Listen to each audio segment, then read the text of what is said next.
Last 10 வருஷத்தில் inflation வந்து உங்களோட சம்பளம் எவ்வளோ இன்க்ரீஸ் ஆனாலும் எப்படி உங்கள் வாழ்க்கையில் விளையாடி இருக்கு அப்படின்றத பார்க்கலாமா? ஏன்னா இந்த 5 இயர்ஸில் அவனோட இன்கம் இன்க்ரீஸ் ஆக அவனோட எக்ஸ்பென்சஸ் இன்க்ரீஸ் பண்ணிட்டே போயிட்டான். ஸோ மந்த்லி ஃபேமிலி எக்ஸ்பென்ஸ்னு பார்த்தீங்கன்னா கிட்டத்தட்ட ஒரு 35,000 45,000 ஒரு நல்லா ஸ்பெண்ட் பண்ணுற ஃபேமிலி அப்படின்னு எடுத்துக்கிட்டாலே இப்போ 2026 கிட்டத்தட்ட ஒரு 75,000 1 லட்சம் ஆகுது. இப்போ கூட 2026 மேரேஜ் முடிஞ்ச பிறகு வீடு வாங்கணும்னு யோசிப்போமே தவிர அடுத்த 10 வருஷத்துல கோல்டு ஏறிச்சுன்னா நான் ஒரு 5 லட்சம் போட்டு வைக்கிறேன் 10 லட்சம் போட்டு வைக்கிறேன்னு யாராவது யோசிப்போமா? நிறைய பேர் இண்டெக்ஸ் ஃபண்ட்ல போட்டா நல்லது அப்படின்னு சொல்லுவாங்க. நான் நிஃப்டி 50யோட இண்டெக்ஸ் ரிட்டர்ன்ஸ் காமிக்கிறேன். இதுல பாத்தீங்கன்னா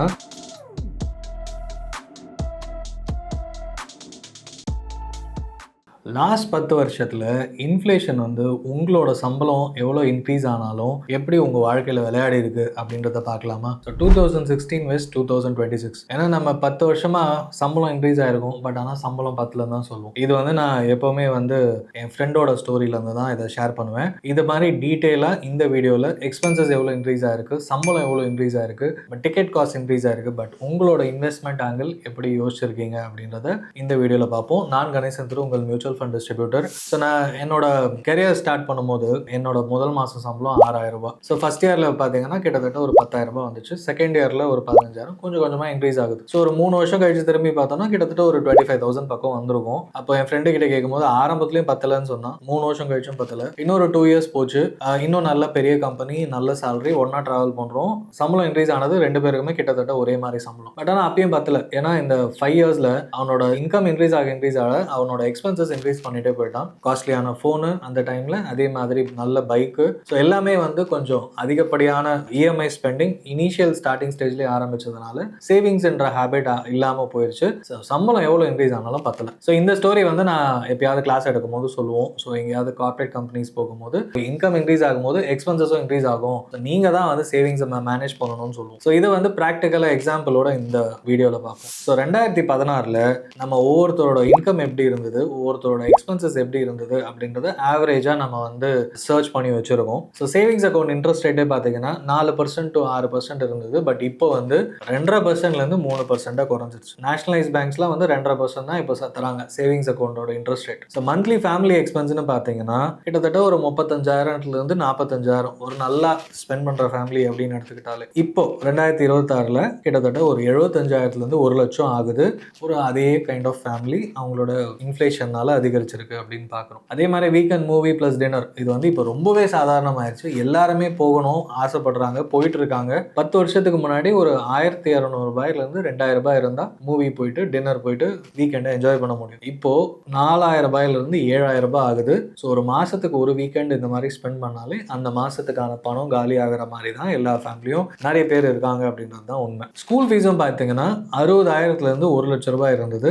இப்போ 2026 1,50,000 3 லட்சம் ரூபாய். அதுவும் இந்த ஏப்ரல் மே மந்த்லாம் பார்த்தீங்கன்னா ட்விட்டர்ல வந்து போன வருஷம் இந்த வருஷம்லாம் குர்கான்ல கிட்டத்தட்ட எல்கேஜி பசங்களுக்கு 3 லட்சம் ரூபாய் பே பண்றோம், 5 லட்சம் ரூபாய் பே பண்றோம் அப்படின்லாம் போடும்போது அது ஒரு ஃபன் பேண்டரா போயிட்டு இருக்கு. ஒரு எல்கேஜி படிக்கிற குழந்தைக்கு எதுக்கு அவ்வளவு செலவு பண்றீங்கன்னு ஒரு பக்கம், இவ்வளோ ஆகுதா, இந்த அளவுக்கு காஸ்ட்லி எஜுகேஷன் மாறிடுச்சா அப்படின்றதும் போயிட்டு இருக்கு. ஸோ இது வந்து எஜுகேஷனல் எக்ஸ்பென்ஸ், அதாவது மினிமல்ல இருந்து ஹையஸ்ட் சொல்றோம், இதை விட அதிகமாகவும் காஸ்ட் ஆகுது அப்படின்றதுக்காக இதை ஷேர் பண்றேன். டொமஸ்டிக் ஃபிளைட் டிக்கெட்ஸ் பார்த்தீங்கன்னா கிட்டத்தட்ட ஒரு 2,000 4,000 இருந்ததுன்னா நீங்க இந்தியாவுக்குள்ள எங்க வேணா போக முடியும். சீப்பா புக் பண்ணீங்கன்னா இன்னும் கூட கம்மியாவே கிடைச்சது. ட்ரெயினை விட சீப்பா இருக்குன்னு தான் நிறைய ஃபிளைட்ல பேசிட்டு இருந்தோம். பட் இப்போ பாத்தீங்கன்னா அதுவும் யூஎஸ் ஈரான் பிரச்சனைக்கு அப்புறம் பெட்ரோல் காஸ்ட் இன்க்ரீஸ் ஆனதுக்கு அப்புறம் 10,000 15,000 ரூபாய் இன்னும் கூட அதிகமாகலாம் அப்படின்றது தான் நிதர்சனமான உண்மை. அடுத்து பாத்தீங்கன்னா ரெண்ட் பாத்தீங்கன்னா 12,000 20,000 ரூபாய் இருந்தது 2016. இப்போ வந்து 25,000 50,000. இது வந்து சென்னையில மட்டும். இது சொல்லும் போது என் பிரதர் வந்து பெங்களூர்ல இருக்கான். அவங்க வந்து 45,000 கொடுத்துட்டு இருந்தாங்க. என்னது இந்த 3BHK ஒன்று வந்து ரொம்பவே குட்டியான ரூமு, இன்னொன்று அதை விட குட்டியான ரூமு, இன்னொரு மாஸ்டர் பெட்ரூம். இதுதான் 3BHK. இதுக்கு வந்து அவங்க பே பண்ணது 45,000. 2 இயர்ஸ்ல பாத்தீங்கன்னா இப்போ ரீசெண்டா வந்து அது 60,000 இன்க்ரீஸ் ஆகிட்டாங்களாம். நான் ஷாக்கா கேட்டா இது கம்மி, பக்கத்துல எல்லாம் வந்து 70,000 75,000 வாங்கிட்டு இருக்காங்க, இன்னும் கொஞ்சம் முன்னாடி ஹை அபார்ட்மெண்ட்ஸ் எல்லாம் போனோம்னா இன்னும் கூட ரெண்ட் அதிகம் அப்படின்னு சொன்னான். சரி, இதனாலதான் வீடு வாங்க போறேன். அப்போ புரிஞ்சுது எதுக்கடா அங்க போய் வீடு வாங்குறேன், ஏன்னா ஏற்கனவே சென்னையில இருக்கு, நீ டிராவல் பண்ணிட்டே இருக்க அப்படின்னு பேசிட்டு இருந்தோம். அப்பதான் சொன்னா இங்க 60,000 ரூபாய் ரெண்ட் ரெண்ட் கட்டுறதுக்கு பதில் நான் இஎம்ஐயா இன்னும் கொஞ்சம் சேர்த்து கட்டிட்டு போறேன், ஒரு ப்ராப்பர்ட்டியாவது செய்றோம். சரி, ப்ராப்பர்ட்டியோட வர்த்து பார்த்தா மெயின் ரோட்ல இருந்து ஒரு 10 கிலோமீட்டர் தள்ளி போனோம் அப்படின்னா அப்பவே வந்து 1.5 கோடியிலேருந்து 2 கோடி. இதுவே மெயின் ரோட் கிட்ட அப்படின்னா 2 crores and above, அதுவும் நேம்லி நோன் அபார்ட்மெண்ட்ஸ் கம்பெனிஸ் அப்படின்னா 2 கோடிக்கு குறைவு இல்லாமல் கிடைக்காது. கொஞ்சம் செகண்ட் டயர் கம்பெனிஸ் அப்படின்னா மட்டும்தான் 1.5 கோடியில் ஸ்டார்ட் ஆகுது. அப்படின்னு சொல்லும் போது அங்கே எந்த கம்பெனி பக்கத்தில் இருக்கு, ஐடி கம்பெனிஸா, எந்த ஏரியாவில் இருக்கும், இதெல்லாம் பொறுத்தும் ரேட் வந்து டிராஸ்டிக்காக மாறுது. இது பெங்களூர்ல அப்படின்னு தெரியுது. ஸோ மெட்ரோ சிட்டிஸ்ல நம்ம எந்த ஏரியாவில் இருக்கும், எவ்வளோ டிஸ்டன்ஸ்ல இருக்கும், என்ன கம்பெனிஸ் பக்கத்தில் இருக்கும், என்ன ஃபெசிலிட்டிஸ் இருக்கு அப்படின்றத பொறுத்தும்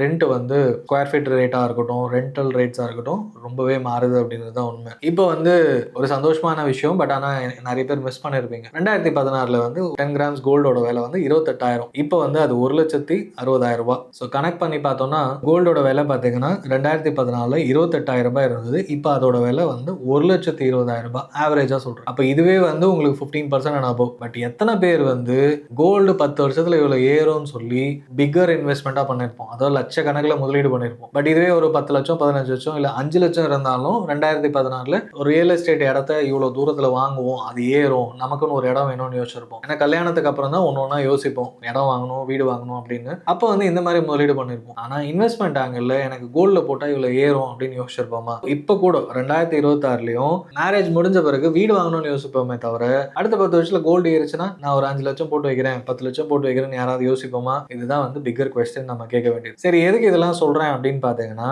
16ல இருந்து 2026 வரைக்கும் இன்ஃபிளேஷன்னால ரேட்ஸ் வந்து இவ்வளவு இன்க்ரீஸ் ஆயிருக்கு அப்படின்னா நம்புவீங்களா? இப்போ கூட பாத்தீங்கன்னா கடந்த 2 மாசத்துல பெட்ரோல் விலை ஏறி போச்சு. இப்போ லாஸ்ட் ஒரு 1 வீக்ல ஆல்மோஸ்ட் 2 வீக்ஸ்ல வந்து ஒரு 7-8 ரூபாய் வந்து பெட்ரோல் விலை ஏத்திட்டாங்க. கேஸ் சிலிண்டர் விலை, கமர்ஷியல் கேஸ் சிலிண்டர் லாஸ்ட் ஒரு 2 to 3 மந்த்ஸ்ல பாத்தீங்கன்னா ஆல்மோஸ்ட் டபுளுக்கு மேல ஆயிடுச்சு.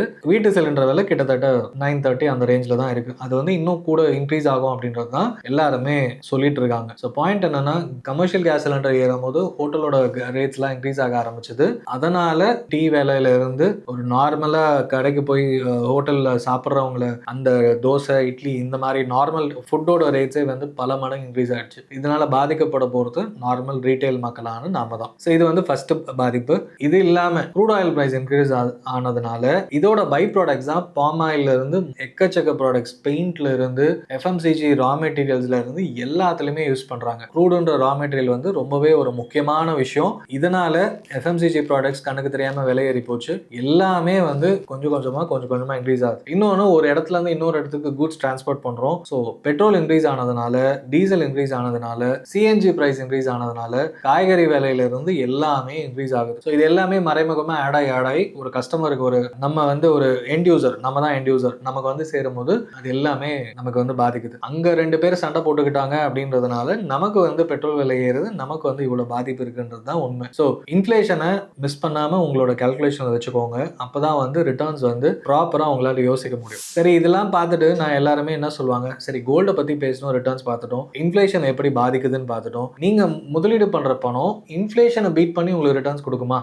லாஸ்ட் 10 இயர்ஸ்ல ஆவரேஜ் இன்ஃபிளேஷன் ரேட்னா ஒரு 6% வச்சுக்கலாம். இப்போ லாஸ்ட் ஒரு 2 வருஷமா தான் குறைஞ்சது. அதுக்கு முன்னாடி எல்லாம் டபுள் டிஜிட் 8-9%, 6 to 7% இருந்ததுன்னு வச்சுக்கலாம். நிறைய பேர் இண்டெக்ஸ் ஃபண்ட்ல போட்டா நல்லது அப்படின்னு சொல்லுவாங்க. நான் நிஃப்டி 50யோட இண்டெக்ஸ் ரிட்டர்ன்ஸ் காமிக்கிறேன். இதுல பாத்தீங்கன்னா லாஸ்ட் 10 இயர்ஸ்ல ஆவரேஜ் நிஃப்டி 50யோட ரிட்டர்ன்ஸ் 10% தான். ஏன்னு பாத்தீங்கன்னா 2020ல இருந்து 2023 வரைக்கும் சூப்பரா ரிட்டர்ன்ஸ் கொடுத்துச்சு. ஆல்மோஸ்ட் 2.5 இயர்ஸா பாத்தீங்கன்னா ஃபிளாட் ரிட்டர்ன்ஸ், நெகட்டிவ் ரிட்டர்ன்ஸ். அதுவும் கடந்த 1 இயர்ல நெகட்டிவ் 85,000 போயிட்டு இப்போ 75,000ல தான் இருக்கு சென்செக்ஸ். நிஃப்டியும் வந்து பயங்கரமா குறைஞ்சிருக்கு. ஸோ இந்த காரணங்களுக்காக நிஃப்டியோட இண்டெக்ஸ் லாஸ்ட் 10 இயர்ஸ்ல 10% வந்துருச்சு. பட் இதுவே ஸ்மால் கேப்ல போயிருந்தீங்கன்னா active fund, actively manage fund. இப்போ நிஃப்டின்றது லார்ஜ் கேப்ல நிஃப்டில போட்டிருந்தாலும் சரி, லார்ஜ் கேப்ல போட்டிருந்தாலும் சரி, இண்டெக்ஸ்ல போட்டிருந்தாலும் இந்த அளவு 10%, 10 to 11% தான் கிடைச்சிருக்கும். பட் இதுவே நீங்க ஸ்மால் கேப்ல போட்டிருந்தீங்கன்னா Nippon India small cap share பண்றேன். இது 2010ல ஆரம்பிச்ச ஃபண்டு. கிட்டத்தட்ட 125 கம்பெனி போர்ட்ஃபோலியோ வச்சிருக்காங்க. And highly managed, almost small கேப்ல பெஸ்ட் பெர்ஃபார்மிங் டாப் 2-3ல எப்பவுமே கன்சிஸ்டண்டா இருக்காங்க. இவங்களோட ரிட்டர்ன்ஸ் பாத்தீங்கன்னா கிட்டத்தட்ட 20%. ஸோ இன்ஸ்பைட் ஆஃப் லாஸ்ட் 2 இயர்ஸ்ல ஸ்மால் கேப் வேல்யூவேஷன் அதிகம் அப்படின்னு ஏஎம்சில இருந்தே பேசின பிறகும், ஓவரால் எல்லா அனாலிஸ்ட் சொன்ன பிறகும் இன்னமும் இவங்களால 20% ரிட்டர்ன்ஸ் எஸ்ஐபில காமிக்க முடியுது. ஸோ நீங்க அதே கைண்ட் ஆஃப் இன்வெஸ்ட்மெண்ட் லாஸ்ட் 10 இயர்ஸ்ல முதலீடு பண்ணிருந்தீங்கன்னா இதுல கிடைக்கக்கூடிய ரிட்டர்ன்ஸ் பல மடங்கு அதிகம். ஸோ நீங்க இந்த லாஸ்ட் 10 இயர்ஸ் எதுக்கு சொல்றோம் அப்படின்னா, 10 வருஷத்துக்கு முன்னாடி ஒரு சில பேர் கரியர் ஸ்டார்ட் பண்ணிருப்பீங்க, இல்ல 30 to 40 கிராஸ் பண்ணிருப்பீங்க, இன்னமும் வந்து இன்வெஸ்ட்மெண்ட் பண்ணலாமா, எஸ்ஐபி ஸ்டார்ட் பண்ணலாமான்னு யோசிச்சிருப்பீங்க. சம்பளம் ஏறிச்சு ஆனால் செலவுகள் அதிகமாயிருச்சு, என்னால் எதுவுமே ஸ்டார்ட் பண்ண முடியலன்னு ஃபீல் பண்ணிட்டே இருப்பீங்க. யோசிச்சு யோசிச்சு வெயிட் பண்ணிட்டு இருப்பீங்க. ஏன்னா நிறைய பேர் இப்போ நான் காண்டாக்ட் பண்ற கிளைண்ட்ஸும் சரி, ஆரம்பிக்கிறவங்களும் சரி, சார் ரொம்ப நாளா யோசிச்சுட்டு இருக்கேன், பட் ஆரம்பிக்க முடியல, ஸ்டார்ட் பண்ணணும்னு நினைக்கிறேன், பட் ஒவ்வொரு கமிட்மெண்ட்டா வந்துட்டு இருக்கு, லோன் முடிக்கலாம்னு நினைக்கிறேன், இந்த மாதிரி எக்கச்சக்க டவுட்ஸ் நீங்களா நினைச்சுக்கிட்டு ஸ்டார்ட் பண்ணாம இருக்கு. வெறும் 500 ரூபீஸ்ல இருந்து மியூச்சுவல் ஃபண்ட் எஸ்ஐபி ஸ்டார்ட் பண்ண முடியும். உங்க கோலுக்கு ஏற்ற மாதிரி பிளான் பண்ணியும் ஸ்டார்ட் பண்ண முடியும். ஸோ நீங்க எந்த கன்ஃபியூஷன்ஸ்லாம் இருந்தாலும் சரி, ஃப்ரெஷ்ஷா ஸ்டார்ட் பண்ணணும்னு நினைச்சாலும் சரி, எந்த ஏஜா இருந்தாலும் சரி, கீழே இருக்க கூகுள் ஃபார்ம் ஃபில் பண்ணுங்க. நான் உங்களுக்கு கால் பண்றேன். ஈஸியா மியூச்சுவல் ஃபண்ட் எஸ்ஐபி ஸ்டார்ட் பண்ணி உங்க கோல் பேஸ் இன்வெஸ்ட்மெண்ட்டை கண்டினியூ பண்ண முடியும். நீங்க மியூச்சுவல் ஃபண்ட் பத்தி டீட்டெயிலாக தெரிஞ்சுக்கணும் அப்படின்னா கீழே இருக்க கூகுள் ஃபார்ம் ஃபில் பண்ணுங்க. நான் உங்களுக்கு மியூச்சுவல் ஃபண்ட் கிளாஸ் நடக்கும்போது உங்களுக்கு நோட்டிஃபை பண்றேன்.